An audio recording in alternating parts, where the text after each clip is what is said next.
Section 8. Olfaction. The chemical senses involve detection of chemical stimuli and transduction of those stimuli into electrical energy that can be transmitted in the nervous system. Olfaction, the sense of smell, is one of the chemical senses. In humans, olfaction is not necessary for survival, yet it improves the quality of life and even protects against hazards.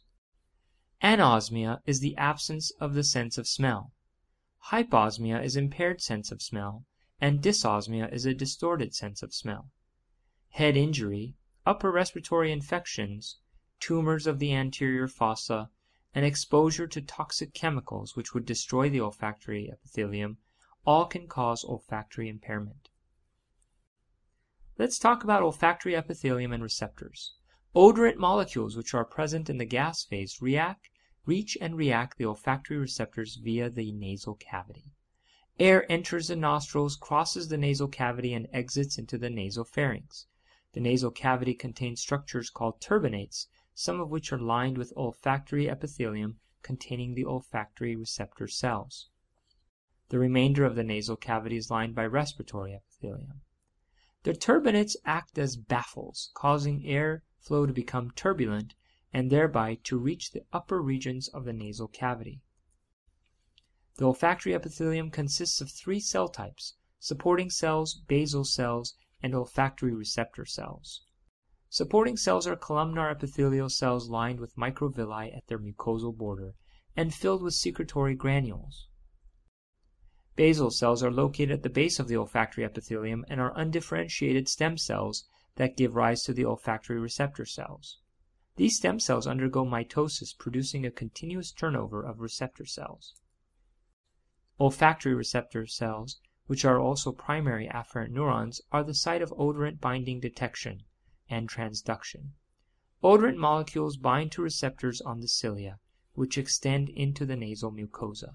Ions from olfactory receptor cells leave the olfactory epithelium and travel centrally to the olfactory bulb. These axons must pass through the cribriform plate at the base of the skull to reach the olfactory bulb. Thus, fractures of the cribriform plate can sever olfactory neurons, leading to olfactory disorders, for example, anosmia. Olfactory nerve axons are unmyelinated and are among the smallest and slowest fibers in the nervous system. Recall the relationships between fiber diameter, myelination, and conduction velocity discussed earlier. Since the olfactory receptor cells are also primary afferent neurons, the continuous displacement of receptor cells from basal cells means that there is continuous neurogenesis. Let's move on now to olfactory transduction. Transduction in the olfactory system involves the conversion of a chemical signal into an electrical signal that can then be transmitted within the central nervous system. The steps in olfactory transduction are as follows.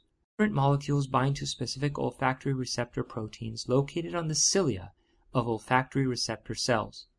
There are at least 1,000 different olfactory receptor proteins, which are members of the superfamily of G protein coupled receptors, each found on a different olfactory receptor cell.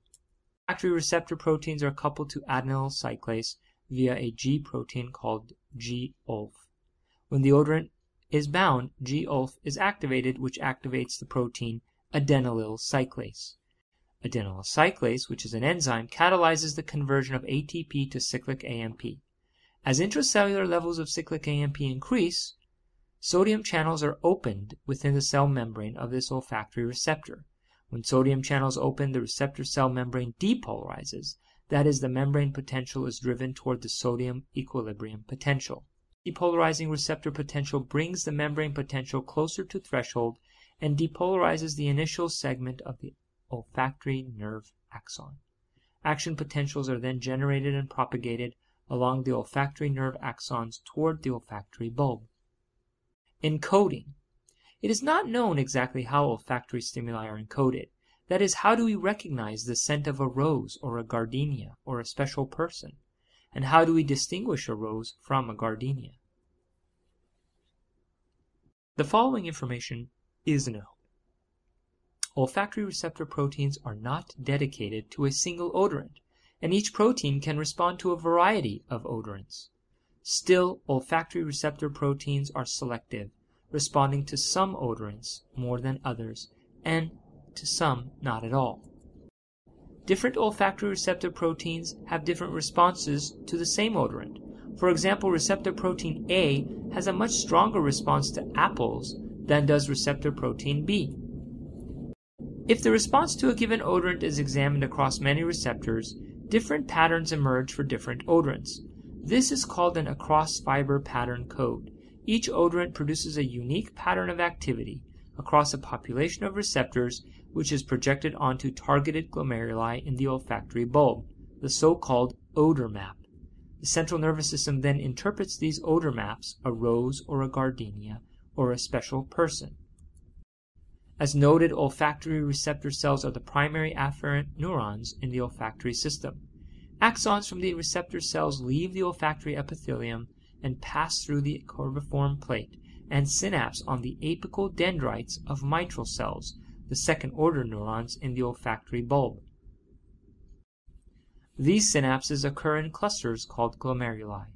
In the glomeruli, approximately 1,000 olfactory receptor axons converge onto a single mitral cell. Noted, olfactory receptor cells are the primary afferent neurons in the olfactory system.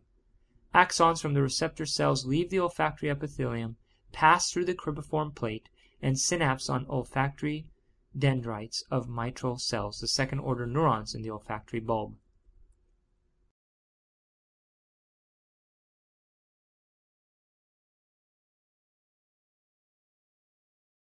The olfactory bulb also contains granule cells and periglomerular cells. The granule and periglomerular cells are inhibitory interneurons that make dendrodendritic synapses on neighboring mitral cells. Inhibitory inputs serve a function similar to that of the horizontal cells of the retina and provide lateral inhibition that sharpens the information projected to the CNS. Mitral cells of the olfactory bulb project to higher centers in the CNS. As the olfactory tract approaches the base of the brain, it divides into two major tracts, a lateral tract and a medial tract. Lateral olfactory tract synapses in the primary olfactory cortex, which includes the prepiriform cortex. The medial olfactory tract projects to the anterior commissure and the contralateral olfactory bulb. This concludes Section 8, Olfaction. This concludes Section 8, Olfaction.